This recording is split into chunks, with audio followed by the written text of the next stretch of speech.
Oke, bismillahirrahmanirrahim. Assalamualaikum warahmatullahi wabarakatuh. Hari ini kita akan lanjutkan materi pelajaran kita ya di kelas 10.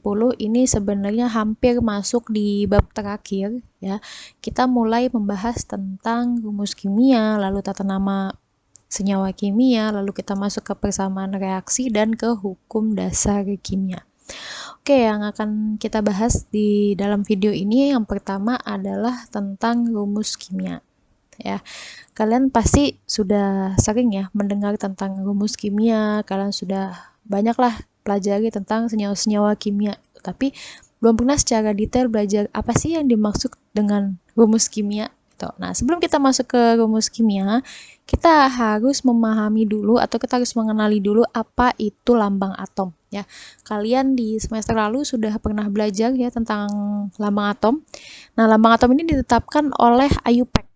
Lambang atom ini dari mana sih gitu ya. Nah, lambang atom ini sebenarnya ini adanya di tabel periodik.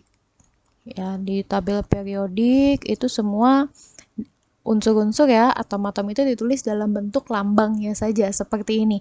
Ya, jadi untuk memudahkan kita. Jadi nggak perlu di dalam tabel itu nggak perlu pakai karbon tulis karbon atau kalsium tulis kalsium, enggak gitu. Tapi ada satu lambang ya, memang lambang masing-masing unsur itu yang dibuat kita samakan di seluruh dunia, lambang penyebutannya itu.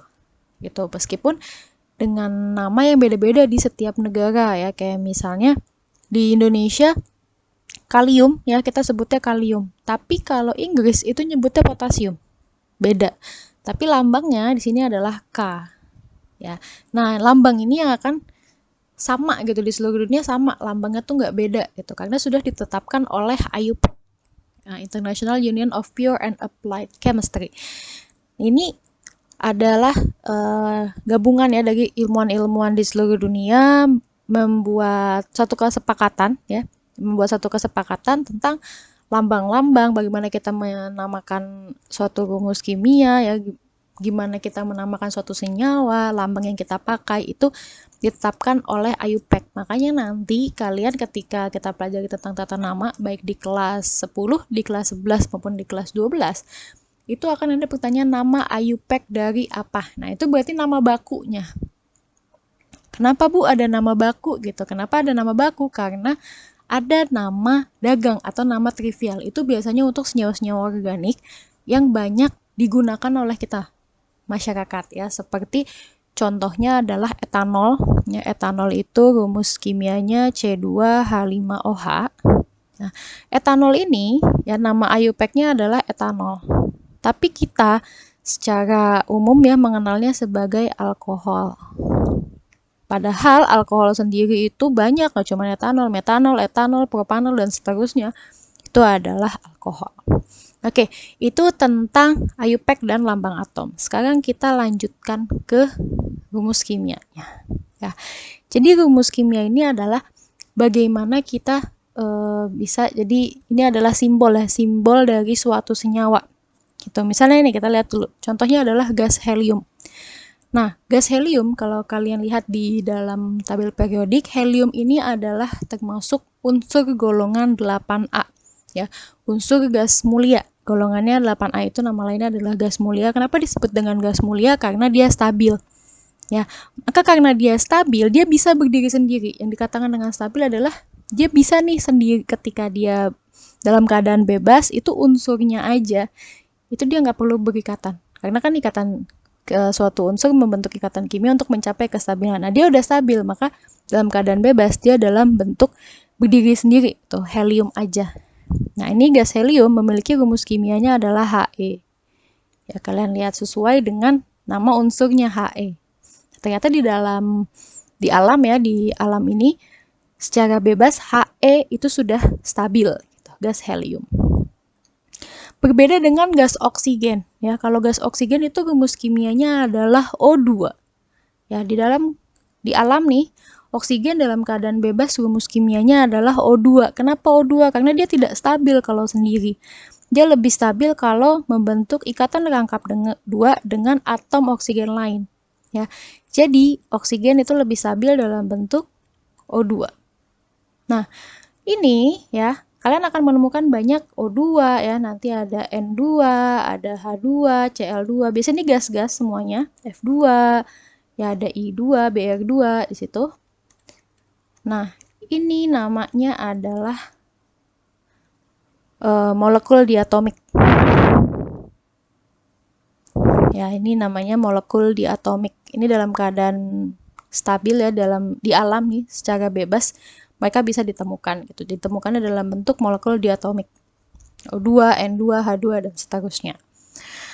Oke, sekarang kita masuk ke logam besi. Pasti kalian tahu dong ya besi ya. Nah, ini ada gambarannya nih. Logam besi memiliki rumus kimia Fe. Ya, Fe besi. Ini besi doang ya, besi dalam keadaan bebasnya ini rumus kimia tetap Fe meskipun atom-atom Fe terikat satu sama dengan lainnya. Ya, kalau kalian lihat di sini adalah ikatan logam. Ya, di mana ikatan logam itu sebenarnya tidak ada ikatan antar atom dengan atomnya, tapi yang dipakai adalah model lautan elektron.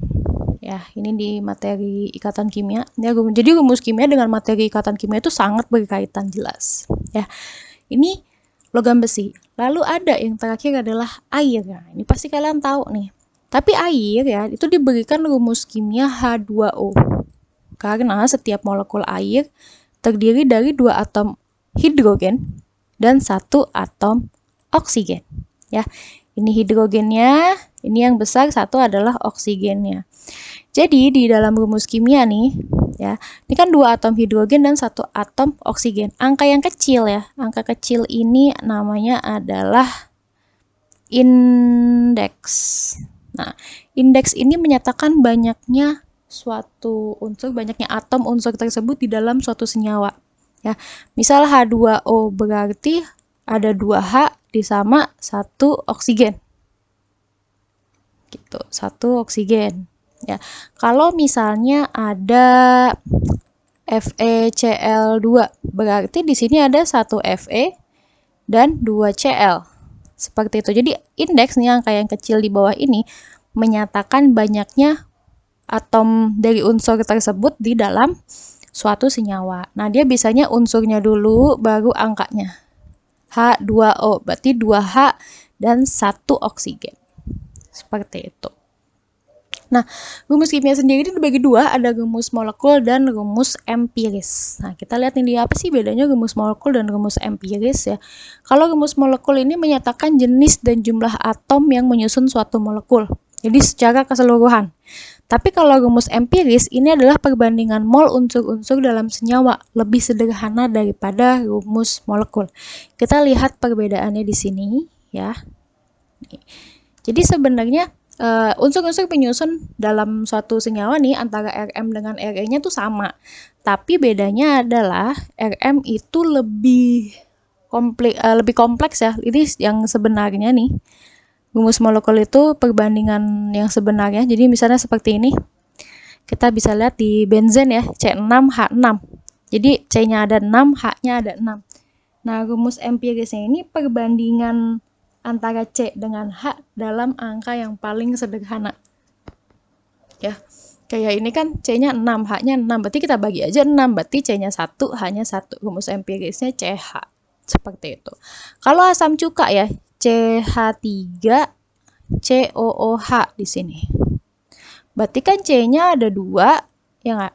H-nya ada 3 tambah 1, di sini 4, O-nya ada 2. Nah, ini 2 banding 4 banding 2 di sini kan 2 banding 4 banding 2 kita bagi berapa nih biar bisa dalam perbandingan yang paling sederhana kita bagi 2 aja kalau gitu jadinya 1 banding 2 banding 1 berarti CH2O seperti ini ya seperti itu adalah perbandingan rumus empiris dan rumus molekul. Kalau gitu sekarang coba kalian kerjakan soal latihan ini ya. Lalu nanti kalau ada yang kalian bingung silahkan tanya sama saya. Saya tutup. Assalamualaikum warahmatullahi wabarakatuh.